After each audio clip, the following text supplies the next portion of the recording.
अगर आप दान देना चाहते हैं तो धन का दान नहीं दीजिए। आप अपने मन में जो लोभ है, क्रोध है, ईर्ष्या है, द्वेष है, उसका भी तो दान कर दीजिए। तिलवा तिलकुट खाएंगे, खिचड़ी घर पे मनाएंगे। खिचड़ी घर पे बनाएंगे। जी। माँ से जन्म तो बाप से पहचान मिला, इस दुनिया में जन्नत सा जहान मिला। तो कहा गया है कि जब तक रहेगी जिंदगी फुर्सत न होगा काम से। जब तक रहेगी जिंदगी फुर्सत न होगा काम से, कुछ तो समय निकाल बंदे प्रेम कर ले भगवान से। लेकिन मकर संक्रांति के बाद में ये जो 4 राशि है, मेष राशि, कन्या राशि, तुला राशि और मीन राशि, इन राशि वालों के जातकों के जीवन में एक, तो जिस दिन भगवान सूर्य अपने पुत्र शनि के घर जाते हैं, उसी दिन को हम लोग मकर संक्रांति के नाम से जानते हैं। 20 घटी का मतलब हुआ 8 घंटा, यानी 1 घंटा में 2.5 घटी होता है, 24 मिनट का 1 घटी होता है। मेरे साथ आचार्य संतोष जी मौजूद हैं। इनसे आज वार्तालाप करेंगे मकर संक्रांति को लेकर। भारत में सभी लोग मकर संक्रांति का त्योहार मनाते हैं। आखिर मकर संक्रांति क्यों मनाया जाता है? मकर संक्रांति क्या है? सबसे पहले तो गुरुजी स्वागत है आपका। आपका भी बहुत-बहुत धन्यवाद और आपका भी बहुत-बहुत मेरे तरफ से स्वागत है और आपके दर्शकों को भी मेरे तरफ से कोटि-कोटि धन्यवाद और साधुवाद। अच्छा गुरुजी, सबसे पहले ये बताइए कि आप कैसे हैं? भगवत कृपा है, आपके दर्शकों का प्यार दुलार है। अच्छा गुरुजी, अभी भारत में मकर संक्रांति आने वाली है। मकर संक्रांति क्यों मनाया जाता है? हाँ, देखिए मकर संक्रांति क्यों मनाया जाता है, बहुत उचित सवाल है। प्रत्येक वर्ष आपको पता है कि खरमास एक ही होता है साल में, जी। लेकिन खरमास एक नहीं होता है, 2 खरमास होता है। 2 खरमास होता है। 2 खरमास होता है। लेकिन सब लोग जानते हैं कि खरमास एक ही होता है। नहीं, खरमास 2 होता है और जब-जब भगवान सूर्य धनु राशि और मीन राशि में प्रवेश करते हैं, जी। उस महीने को हम लोग खरमास के नाम से जानते हैं। एक खरमास ये दिसंबर और जनवरी में, मतलब 16 दिसंबर से लेकर के 14 जनवरी के बीच में, और दूसरा खरमास होली के बाद में लगता है। अच्छा, दूसरा खरमास होली के बाद में जी। लगता है। क्योंकि धनु और मीन राशि के स्वामी कौन है पता है? कौन है? बृहस्पति भगवान है। भगवान बृहस्पति जो देवताओं के गुरु हैं, ग्रहों के गुरु हैं। जी। और भगवान सूर्य, कोई भी देखिए, भगवान सूर्य राजा है। क्या है? राजा है। राजा हैं। सभी ग्रहों के। जी, ग्रहों के राजा हैं। तो कोई भी राजा ग्रहों के हैं, लेकिन राजा होकर के भी अगर अपने गुरु के पास कोई जाता है, तो उसका गति स्वतः शिथिल पड़ जाता है, धीमा हो जाता है। धीमा हो जाता है, ठीक है ना? तो इन 2 महीना में ज्यों ही भगवान सूर्य का प्रवेश धनु राशि और मीन राशि में होता है, ये 2 महीना खरमास का होता है। तो वो मीन राशि वाला खरमास तो होली के समय में होता है, ठीक है? जी। लेकिन अभी जो धनु राशि का खरमास है, जो 16 दिसंबर 2014 से लेकर के और 14 जनवरी 2025 को सुबह में 7:26 तक है, ठीक है? जी। तो ये खरमास हो गया। ये खरमास हो जी। गया। और इस 365 दिन में, यानी 1 साल के अंदर, भगवान सूर्य अपने पुत्र शनि के घर केवल 1 दिन जाते हैं मिलने के लिए। मात्र 1 दिन। मात्र 1 दिन। क्योंकि शनि भगवान, भगवान सूर्य के पुत्र हैं, ये तो पता है सबों को। जी। तो जिस दिन भगवान सूर्य अपने पुत्र शनि के घर जाते हैं, उसी दिन को हम लोग मकर संक्रांति के नाम से जानते हैं। उसी दिन। जी। पौराणिक कथा के अनुसार, जी। पौराणिक कथा के अनुसार भीष्म पितामह जब 18 दिन बाण के सेज पे सोए थे, बिल्कुल। जी, तो खरमास का महीना था। क्या था? खरमास का महीना। जी।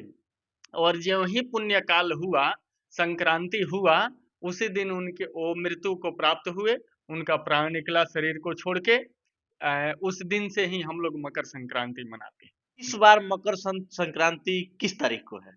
देखिए, पिछले साल 15 जनवरी को मकर संक्रांति था, इसमें कहीं से कोई दो राय नहीं है, लेकिन ये 14 जनवरी को होता है और 15 जनवरी को होता है, ठीक है? जी। इसके पीछे भगवान सूर्य की गति का असर होता है, जी। ठीक है ना? लेकिन इस वर्ष का मकर संक्रांति यानी 2025 का मकर संक्रांति 14 जनवरी 2025 रोज मंगलवार के दिन ही मनाया जाएगा, क्योंकि उस दिन पंचांग के अनुसार सायंकालीन 3:27 पे पुण्यकाल हो रहा है। पुण्यकाल हो रहा जी, है। संक्रांति हो रहा है। तो पंचांग के अनुसार जिस समय संक्रांति होता है, उससे 20 घटी पहले जी। और 40 घटी बाद में पुण्यकाल होता है। ये घटी क्या है? घटी, जी, मैं बता रहा हूँ। 20 घटी का मतलब हो गया कि 8 घंटा। जी। 20 घटी का मतलब हुआ 8 घंटा, यानी 1 घंटा में 2.5 घटी होता है, 24 मिनट का 1 घटी होता है। तो 3:27 पर 14 जनवरी के शाम में जब संक्रांति हो रहा है, तो 20 घटी यानी 8 घंटा पहले, जी, यानी प्रातः काल 7:27 से लेकर के और 15 जनवरी 2025 रोज बुधवार को प्रातः काल 7:27 तक पुण्यकाल होगा, ठीक है? जी, जी। तो कुल मिला-जुला करके पंचांग के अनुसार इस वर्ष का मकर संक्रांति यानी खिचड़ी 14 जनवरी 2025 रोज मंगलवार के दिन ही मनाया जाएगा। समय मतलब क्या रहेगा उसमें? प्रातः काल 7:27 के बाद से। प्रातः काल 7:27 के बाद से लोग मकर संक्रांति मना सकते हैं। जी, मना सकते हैं। अच्छा गुरुजी, मकर संक्रांति में क्या-क्या खाना चाहिए? मकर संक्रांति में तो खिचड़ी, देखिए इसका नाम है खिचड़ी। जी। अपने यहाँ खिचड़ी के नाम से जानते हैं। मतलब भोजपुरी भाषा में खिचड़ी बोला जाता है। भोजपुरी नहीं, हिंदी भाषा है खिचड़ी। हिंदी भाषा है। जी। आप दक्षिण भारत में चले जाइए तो पोंगल के नाम से जानते हैं। पोंगल के नाम से। पोंगल के नाम से। पूर्वी भारत में चले जाइए तो माघ बिहू के नाम से जानते हैं। जी, ठीक है? और अपने यहाँ मकर संक्रांति यानी खिचड़ी के नाम से जानते हैं। जी, तो इसमें खिचड़ी खाने का भी विधान है, जी, दही चूड़ा खाने का विधान है, जी, तिलवा तिलकुट खाने का विधान है। जी। आपके चैनल हर पल भारत के माध्यम से मैं आम जनमानस को ये संदेश देना चाहूँगा कि आप लोग अपने घर में खिचड़ी बना के दही चूड़ा के साथ में तिलवा तिलकुट के साथ में खाइए और मज़ा से खिचड़ी मनाइए। तिलवा तिलकुट खाएँगे, खिचड़ी घर पे मनाएँगे। खिचड़ी घर पे बनाएँगे। जी।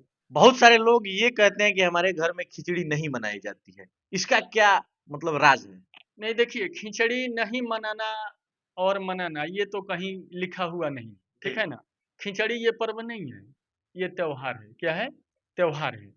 क्योंकि भगवान सूर्य जब धनु राशि से निकल के मकर राशि में प्रवेश करते हैं, तो एक जोश, उमंग, खरमास समाप्त हुआ रहता है और 1 महीना जो खरमास में लोगों के घर में शहनाइयाँ बजना यानी मांगलिक कार्य बंद रहता है, मकर संक्रांति से आरंभ हो जाता है। तो एक जोश, उमंग के साथ-साथ जीवन के साथ-साथ धरती में भी ऊर्जा का संचार होता है और खिचड़ी जो होता है सुपाच्य भोजन होता है। सुपाच्य भोजन। जी, दही चूड़ा अपने यहाँ का एकदम फ़ेमस प्रसिद्ध भोजन है, जी। ठीक है? और तिलवा तिलकुट जो है, तिल जो है, तिल भगवान शनि को चढ़ाया जाता है, पूजन किया जाता है, जिससे शनि का दोष समाप्त होता है। कटता है। जी, कटता है। इसलिए तिल चढ़ाने का, तिल दान करने का और तिलवा तिलकुट खाने का विधान। जी। अच्छा गुरुजी, लोग एक मुहावरा बोलता है कि पूस के बनावल माघ में खइया। इसका क्या अर्थ होता है? तो इसी साल देखिए ना, ये मकर संक्रांति कब है पता है? जी। माघ जिस दिन चढ़ रहा है उसी दिन है। अच्छा, उसी दिन है। उसी तो दिन है। मान लीजिए कि हम पुष में तैयारी कर रहे हैं मकर संक्रांति का जी, और माघ में खा रहे हैं, जी। तो मुहावरा और कहावत तो सामान्य है, एकदम बराबर हो गया। मतलब इसी को लोग कहते हैं कि जी, पूस का बनाया हुआ माघ में जी, खाया जाता है। जी, जी। अच्छा गुरुजी, इस वर्ष का जो मकर संक्रांति का दिन है, किन-किन राशियों के लिए सबसे ज़्यादा लाभदायक है? देखिए, इस वर्ष का जो मकर संक्रांति है ना, मेष राशि, जी, कन्या राशि, जी, तुला राशि जी, और मीन राशि वालों के लिए उत्तम फलदायी है।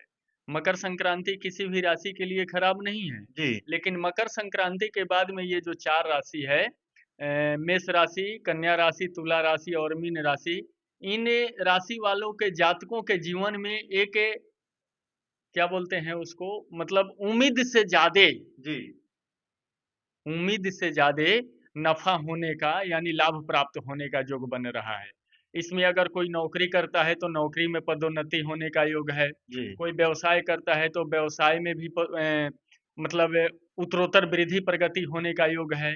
चाहे किसी के जीवन में इन 4 राशि वालों के जीवन में अगर कोई केस मुकदमा, कोर्ट कचहरी या किसी भी झगड़ा झंझट या दुःख, बीमारी, कर्ज से परेशान है, तो सबका स्थिति परिस्थिति सामान्य होने का योग बन रहा है। जी। अच्छा, जिन राशियों के लिए थोड़ा-सा कम असर दिख रहा है, उनको क्या करना चाहिए? देखिए, सबसे पहले तो मकर संक्रांति के दिन जब आप स्नान कर रहे हैं, उसमें जिस जल से आप स्नान कर रहे हैं, उस जल में थोड़ा-सा तिल का तेल मिला दें, 2-4 दाना काला तिल मिला दें और फिर उसके बाद उस जल से स्नान करें। फिर देखिए आपके जीवन में कैसे चमत्कार होता है। अच्छा गुरुजी, एक लास्ट सवाल और रहेगा कि मकर संक्रांति के दिन लोगों को क्या-क्या करना चाहिए? मकर संक्रांति के दिन दान करना है, और गंगा स्नान करना है। जी। ठीक है? तो दान में भगवान अगर आपको दिए हैं, तो यथाशक्ति अपने जीवन के शुद्ध कमाई में से 1% हिस्सा किसी सुपात्र ब्राह्मण को दान दें, अथवा जो दान के लायक है, जैसे गरीब है, लाचार है, मजबूर है, उसको आप दान दे सकते हैं, भिखारी को दान दे सकते हैं, ब्लड बैंक में दान दे सकते हैं। लेकिन सवाल यहाँ पे आपका एक आता है कि दान दान। जी। दान का नाम सुनते ही लोग थोड़ा-सा पीछे की तरफ भागना चाहते तो हैं। मैं आपके चैनल हर पल भारत के माध्यम से लोगों को ये संदेश देना चाहता हूँ कि अगर आप दान देना चाहते हैं तो धन का दान नहीं दीजिए। आप अपने मन में जो लोभ है, क्रोध है, ईर्ष्या है, द्वेष है, उसका भी तो दान कर दीजिए, उसको भी दान कर दीजिए। ये जरूरी नहीं है कि हम धने दान करेंगे तब मकर संक्रांति मनाएंगे। आपके अंदर जो ईर्ष्या है, द्वेष है, लोभ है, क्रोध है, मोह है, आप उसको भी दान कर दीजिए, बिल्कुल। मकर संक्रांति मन जाएगा। कम से कम दिल को साफ कर लीजिए। साफ कर लीजिए, वाह!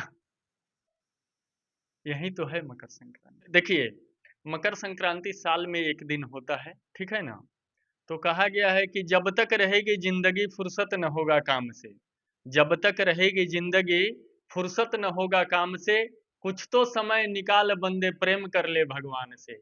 364 दिन आप कुछ कीजिए या नहीं कीजिए कोई बात नहीं है, लेकिन मकर संक्रांति के दिन आप भगवान का स्मरण अवश्य करिए, गंगा स्नान करिए, और जो भी आपके पास है, धन है अथवा ईर्ष्या, द्वेष, क्रोध, लोभ, मोह जो भी है उसका दान कीजिए। आपके जीवन में जो भी कष्ट, दुख, दारिद्र, आदि व्याधि, रोग, जरा, पीड़ा है, सबका समूल नाश होगा। जय। चलते-चलते लोगों को क्या संदेश दीजिएगा गुरुजी इस मकर संक्रांति में?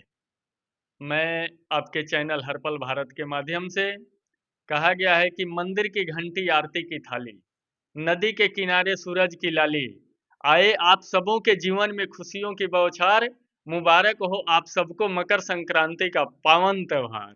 माँ से जन्म तो बाप से पहचान मिला, इस दुनिया में जन्नत सा जहान मिला, इस दुनिया में जन्नत सा जहान मिला। हे भगवान आपसे क्या मैं मांगूं, माँ बाप के समान मुझे सबसे बड़ा वरदान मिला। प्रेम से बोलिए अपने अपने माता पिता के जय।